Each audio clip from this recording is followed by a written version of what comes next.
What up, though, people? Thank you for pushing play on the Lion's Word vlog again. We are on the second book of Adam and Eve. We're on chapter 18. Let's go ahead and jump in. The children of Jared were in the habit of visiting him hour after hour to receive his blessing and to ask his advice for everything they did. Okay, and when he had a work to do, they did it for him. So remember, we already seen in the previous chapter that Jared was a great leader, okay? And so it says they were in a habit of visiting him hour after hour to receive his blessing. Why? Because he wanted to be sure that they did not mix with the children of Cain. Jared himself has had a situation, as we saw in the previous chapter, where he almost ended up amongst the children of Cain himself. If the leader of the good part of Adam, or the good parts of the beginning humans, would have failed to the darkened one, all of them would have failed. Okay, so that's why they went after Jared so tough in that previous chapter. So that makes sense there. They're saying they're in the habit of going to check in. But like I said in the previous chapter, at a certain point, he's just going to realize like somebody might dip off and he's not going to be able to control all that. But he still has to be a good leader and teach them the proper thing, no matter who's left. So, and no matter who dips off and runs off and does their own thing and tries to mix with the children of Cain, he still has to teach to stay away from the children of Cain. He has to do that. The ones who dip off and run off and who want to be part of the crazy ones and the silly stuff going on, he can't care about what they're saying. He can't care about if they get mad or frustrated because they want to go hang out with Cain seed and he knows better and he's telling them you can't do it, but they irritated and they disgruntled. So what he's supposed to do is say, you know what, people, I'm sorry. Y'all are mad at me for telling y'all not to go down to that hell. I'm not going to tell y'all that no more. Just don't go down to the hell. But let's not say don't go down to it anymore. Man, please, bro. He gonna lose 75% of them because the enemy already is going crazy trying to trick him, just like we saw with Jared. Like, he's getting way more crafty. So Jared is a leader, and he almost got tricked. The followers are definitely going to get tricked. That's what I'm saying. Let's keep moving. But this time, when they went into the cave, they found not Jared, but they found the lamp put out. Remember what happened in the previous chapter? Remember? They found the lamp put out and the bodies of the fathers thrown about, and the voices came from them by the power of God that said, Satan in an apparition has deceived our son, wishing to destroy him as he destroyed our son Cain.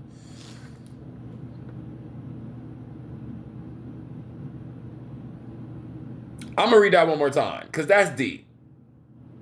It's right here just indicates to us when the voice of God comes to them, when God comes to them, voiced by the power of God. So you don't like, meaning what I'm saying is, one more time. But this time when they went into the cave, they found not Jared, but they found the lamp out and the bodies of the fathers thrown about. Now, remember what I said in the previous chapter, lamp going out, bodies of the fathers. What does that mean? I believe it's indicating lamp going out mean, yeah, Jared is a little, he's coming back, but remember what happened. They said we got to go put that lamp out. Remember? The bodies thrown about. Why the bodies not in order? Were the bodies literally thrown about? Or did it mean that what they knew and what they were grounded in doing had become in disarray? The light was not there. The bodies were thrown about. If a dead body is thrown about and it's been embalmed, it's a mess. But you understand what I'm saying? So is this showing us something to help us understand what's going on in the spiritual level, and it's just giving it to us in a physical sort of a thing so we can like sort of understand and comprehend and break down what's happening on a spiritual level? Because other than that, how would we understand it on the spiritual level? So that's why I leave those pieces of commentary. They also said the Most High God. Wait, did I read deceived ourselves? Okay, yeah. Okay, so they also said the Lord God, or the Most High God of heaven and earth, deliver our son from the hand of Satan, who wrought a great and false apparition before him. They also spake of other matters, of other matters by the power of God. Okay, so like the higher spirit. Okay. But when the children of Jared heard these voices, they feared and stood weeping for their father, for they knew not what had befallen him. And they wept for him that day until the setting of the sun. Then Jared came with a woeful countenance, wretched in mind and body, and sorrowful at having been separated from the bodies of his father. But as he was drawn, okay, separated from the bodies of his father. Obviously, he was separated from them when he took the walk. Why he wasn't frustrated then? No, and again, like what I'm just saying is he's frustrated because if he's, look, the bodies of his father, he doesn't look like what his elders looked like when they were being the good, upstanding, righteous leaders. He doesn't look like them. And the light is out in the cave. So he's weary, he's faint. His demeanor he's down because spiritually he's not where he normally usually is. Okay? That like so yeah, we're seeing this elaborate scene, in the cave, and the bodies are thrown about and the lights out, and he's walking back up to the cave and they were waiting for him. But what it's saying is he fell from he kind of, as a leader, he kind of lost it a little bit, but he's about to get it back. Let's keep reading. Okay. But as he was drawing near to the cave, his children saw him and hastened to the cave and hung upon his neck, crying and saying to him, "Oh Father, where have thou been? Where's your mindset?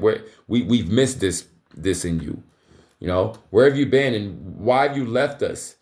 As you've never done that before." And again, "Oh Father," and again they said, "Oh Father, when did you disappear? The lamp over the bodies of our fathers went out. The bodies were thrown about, and voices came from them." When Jared heard this, he was sorry and went into the cave, and there found the bodies thrown about, the lamp put out, and the fathers themselves praying for his deliverance from the hand of Satan. Then Jared fell upon the bodies and embraced them and said, "Oh, my fathers, through your intercession, let God deliver me from the hand of Satan, from the dark one. I beg you, I beg you will ask God to keep me and bide me from him unto the day of my death."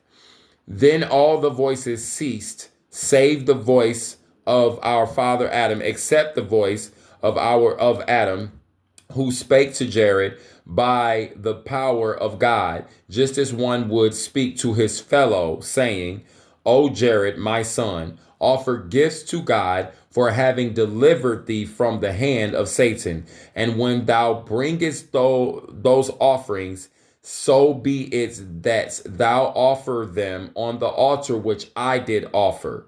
Then also beware of Satan, for he deluded me. He tricked me. He made my mind not be high. He messed with my thought process many a time with his apparitions and lies and deceptions, wishing to destroy me. But the highest one delivered me out of his hand. Command thy people that they be on their guard against him, and never cease to offer up gifts to the highest one." Then the voice of Adam also became silent, and Jared and his children wondered at this. Then they laid the bodies as they were at first, and Jared and his children stood praying the whole of that night until the break of day. Then Jared made an offering and offered it up on the altar as Adam had commanded him, and he went up to the altar. He prayed to God for mercy and for forgiveness of his sin concerning the lamp going out.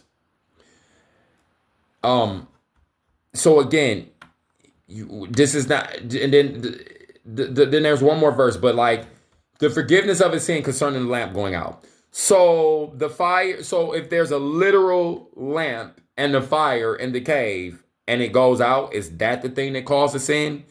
Or was it that he lost sight and he was not focused on what what the higher ones before him, his fathers, the spirit of the higher one, taught his fathers and him too. And so the light was out. In other words, I was away from what I was told to do. I was being disobedient. So now I have to come ask forgiveness concerning the lamp going out, quote unquote.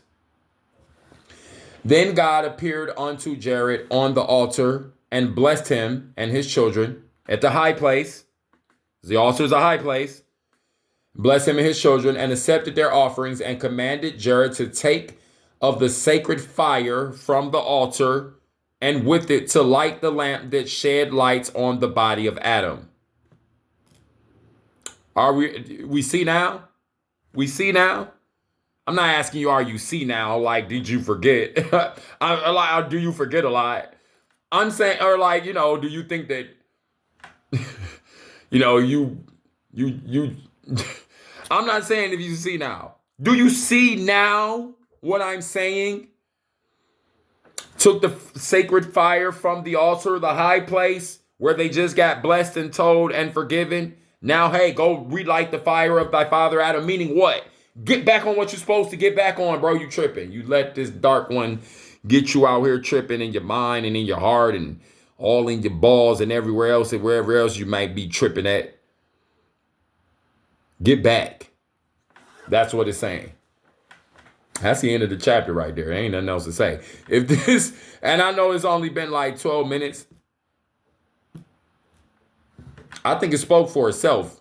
Some of these you need to go back and listen to twice. It don't even need to be that much commentary, but you just need to go back and listen to the words that were written and what they could be trying to be like saying and communicating to you. That's it. If this information resonates with you, share it with someone. You probably know someone that will resonate with. Hit that subscription button if you made it this far. It's been a Lions Word vlog. We are almost out of the books of Adam and Eve, and we're going back up to the book of Genesis, and we're going to continue to move through the Bible. We're going to do the Keeper and the Gas. We're going to do the books of Enoch. We're going to do the Maccabees, which is in the Apocrypha. We're going to do the Apocrypha.